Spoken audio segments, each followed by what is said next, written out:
Boa noite a todos. Estamos começando aqui o nosso café literário. Aristóteles afirmou que existiam apenas duas formas de mentir: diminuindo ou aumentando a verdade. E nós não poderíamos aí ter uma questão melhor para começar aqui o nosso café literário, nosso primeiro café literário, do que esse tema, a mentira que encanta. Hoje conversaremos sobre o texto de Lima Barreto, O Homem que Sabia Javanês, e faremos uma relação com esse tema da mentira que encanta. E aqui eu vou apresentar os meus convidados, meu grande amigo, professor de História, amigo de Maria Carmen, Renato Wesley.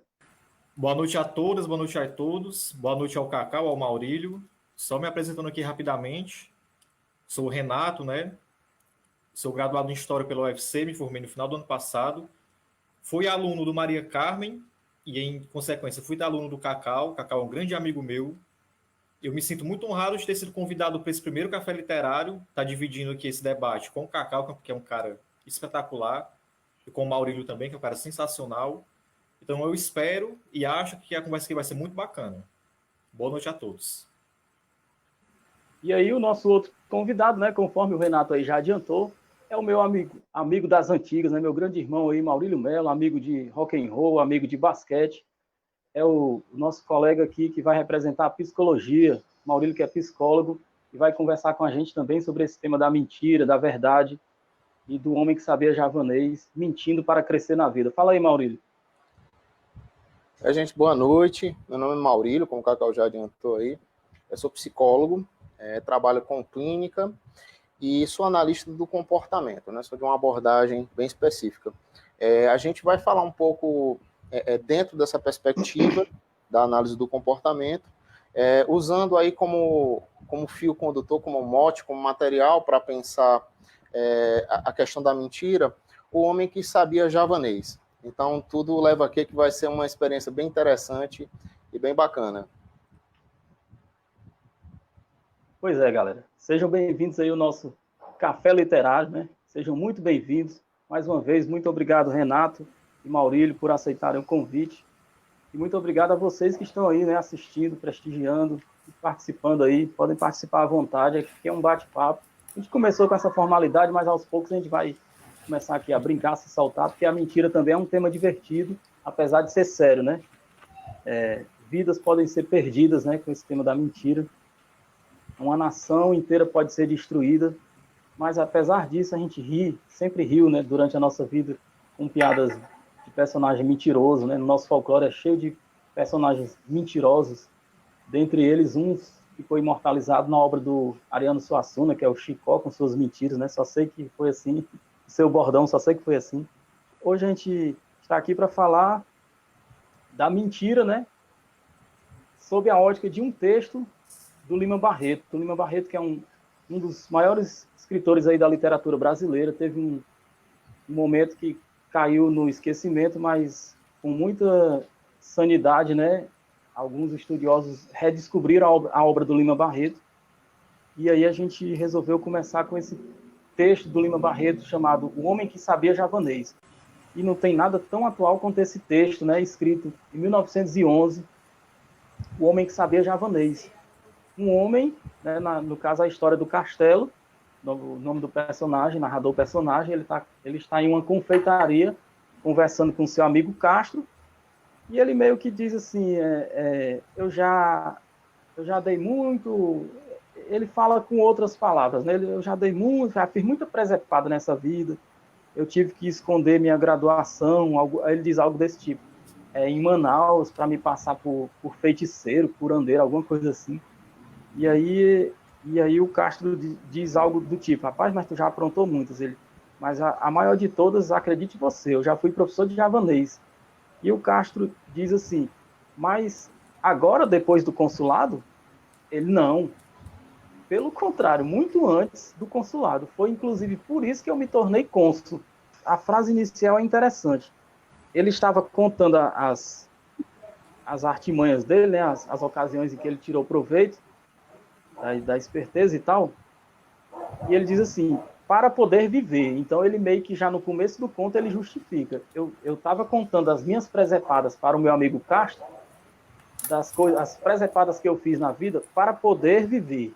Então, ele meio que já justifica no primeiro parágrafo, e aí você já tem um olhar, né, diferente, como, não, o cara fez isso para viver. Mas, na verdade, é um personagem extremamente que tira proveito da mentira, né? Por isso que o tema é a mentira que encanta. Ele começa a acreditar numa mentira, ele precisando de grana, né?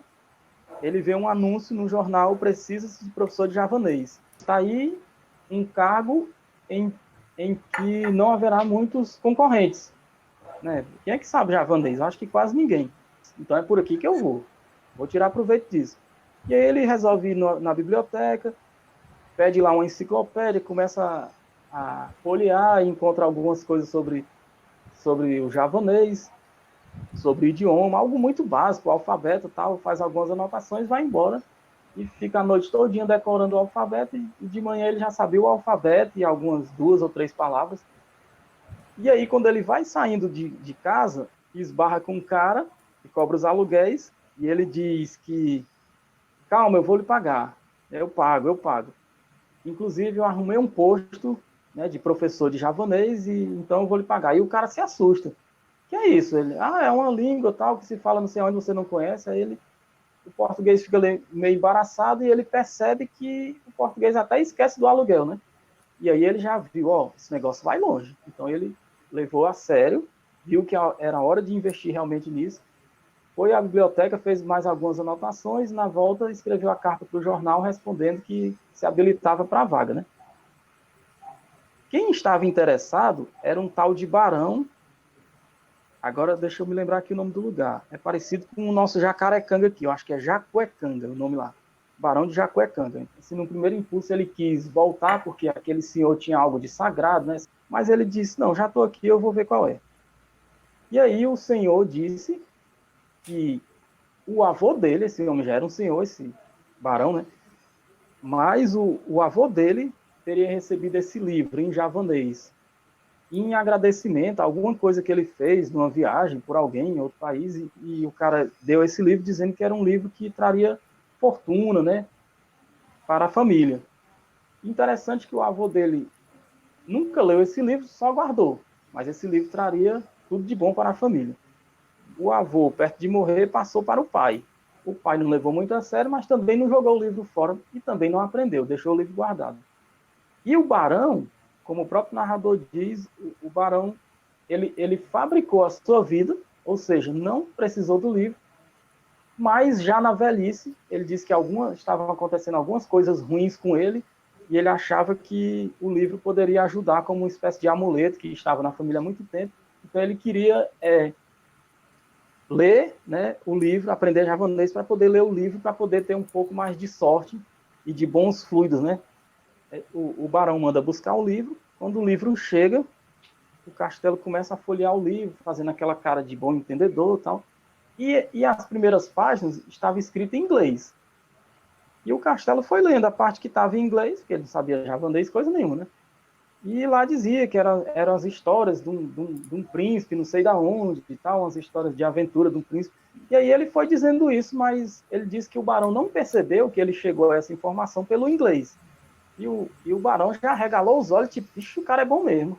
Vamos acertar aqui as aulas e tal. E aí acertaram as aulas. E ele foi embarcando nessa mentira, né? Eu vou tentar ser mais rápido. Ele foi embarcando nessa mentira. O barão não conseguia aprender coisa com coisa.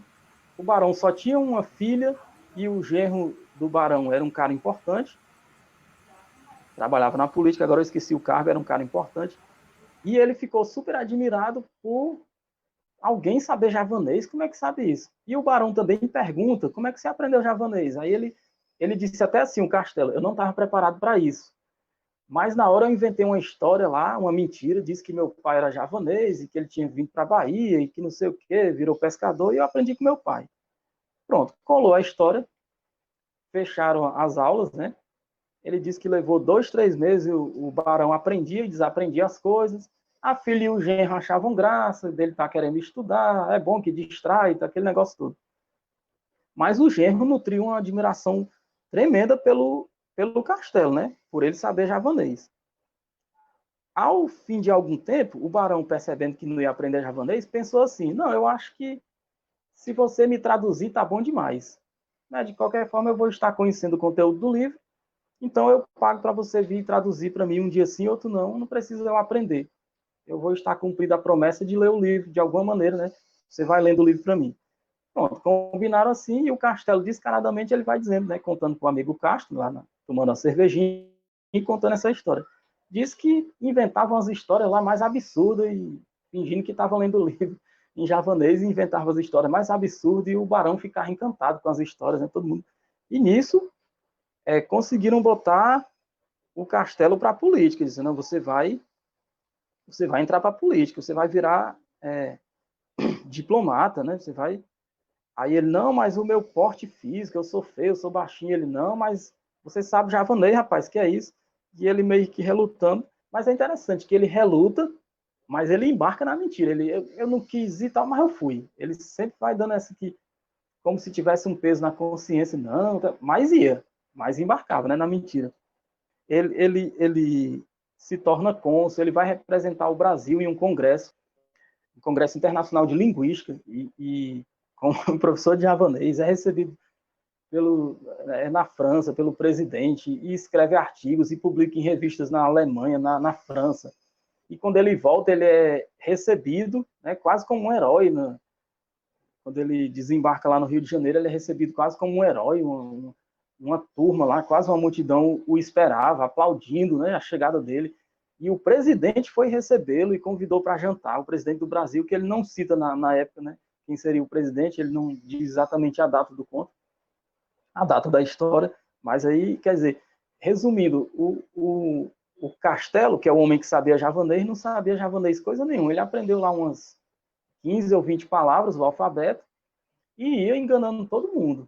E ele engana todo mundo dentro da política, e onde ele chegava, os ministros respeitavam. Tá ali o cara que sabe javanês, e as pessoas cumprimentavam, e ele dizia que os gramáticos vinham tirar dúvida quando encontravam ele nas bibliotecas, como é que era a colocação dos pronomes em javanês, e ele inventava qualquer coisa lá, e nisso ele foi enganando todo mundo. Então, é interessante esse tema, porque é a mentira que encanta, né?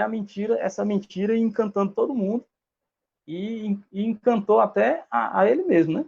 O Castelo se encantou com a mentira, ele viu que o negócio estava bom e foi para cima, né, da parada.